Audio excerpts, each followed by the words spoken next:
Now, we're going to talk about public relations. Now let's talk about how to get you noticed. Public relations, search engine optimization 101. We're going to talk about that. Why? Because public relations is search engine optimization now. It used to be, a generation ago, that everyone got all their information from the yellow pages. They don't really do that anymore. Instead, they just pull up Google and read far more, get far more information, besides just have contact. Media coverage on your terms. This is what we're all about at Triumph Business Communications. So, public relations is the craft of gaining public attention on your terms.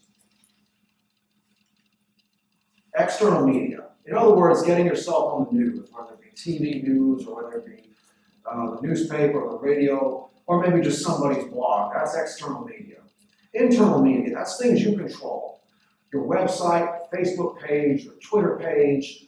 This is the media that you control, and of course, community engagement, which would be things like speakers bureaus, any charity events that you might do that sort of help you become a good neighbor, help your business become a good neighbor.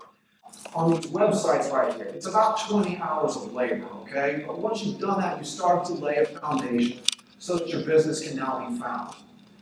And this doesn't cost you anything.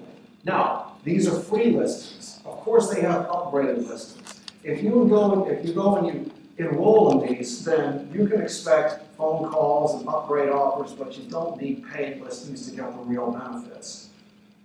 How about Merchant Circle? Google AdWords, we already touched on that, but reputation management monitoring. This is where you can set up an alert. You can go and set up an alert with Google Alerts, and then you can put your name in there, and therefore every single time there's a new Google entry and it concerns you, you're going to get an alert. These are what I call white hat search engine optimization techniques. Once you've done this, now you want to get people to rate it, okay? Google rewards you very handsomely if your business gets 4 or 5-star reviews. Google bumps you up in the search engine rankings. Now you're getting ranked for the right reasons. So get as much content under your control as possible. Your website is something you control. Your Facebook page is something you control. Your Twitter account is something you can control. If it's under your control, chances are you'll do better. But you've got to be careful with these reviews. Try to think about a doctor's office, all right? Have you ever gone to a doctor's office before and there's this girl that just opens this glass, partition or something like that, hands you a clipboard of insurance papers, you sit there and you fill them out, and then the doctor is about an hour late to see you after you've just done nothing. You just sit there by yourself with nothing to talk about, nobody to talk to. You see, people sometimes get emotional, and in the heat of their emotion, they start slamming the doctor. They'll give the doctor 1 star or something like that. Now this poor doctor is going to need some reputation management help. So, another way, friends with benefits. What does this mean? So if you've got someone who is a good customer of yours, you get that person to go and rate you. As long as it's genuine, then you're fine. So friends with benefits, ask others to backlink you. So in other words, Joseph and I, we might have businesses that work together. And so I'll write something about his business and I will backlink his business, which happens to be cocreative.com.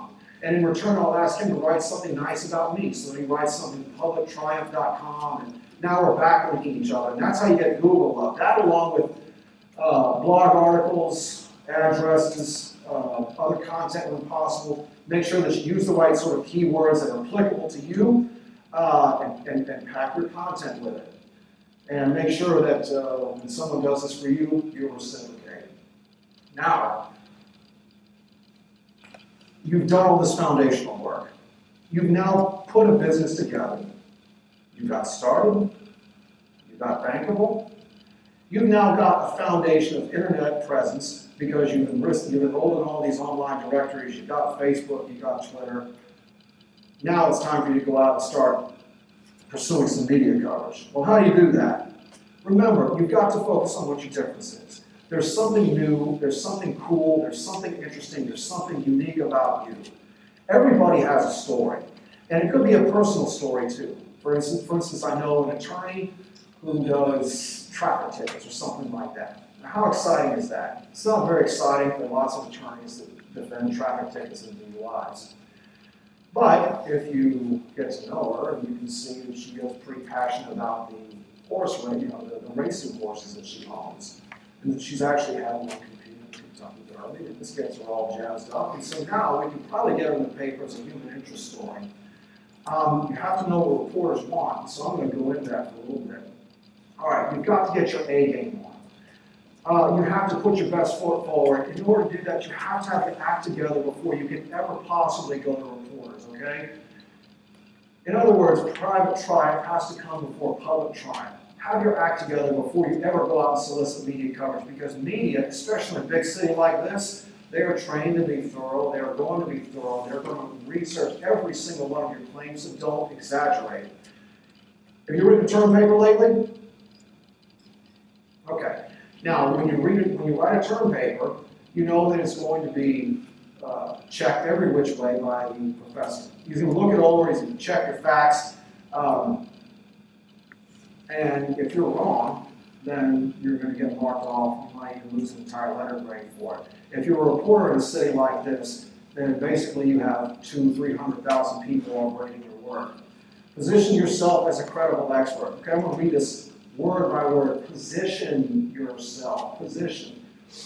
In other words, you have to make yourself available to reporters, and you have to do so in a way that makes them want to come to you. You position yourself, you have to be an expert, okay? A credible expert. If you're always calling them with crap, they're not going to take the calls anymore.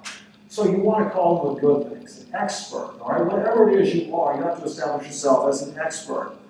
Exploit events in the news. So, for example, I have a client who is an engineer.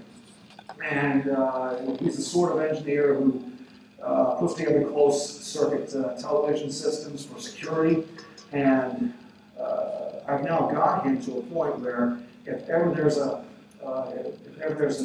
something in the news about a mass power outage, I can, or maybe data theft or something like that, I can always direct a reporter to this guy because he knows something about protecting the closed-circuit television, he knows something about protecting the data, and the benefits to that are less liability for whoever owns it. So exploit events in the news and be ready as an expert if if a reporter or editor wants to ask anything about it. Be user-friendly for reporters or editors. Don't treat them like a nuisance when they call. You don't get too many opportunities for media coverage. So when you do, you want to make sure that you're ready for them.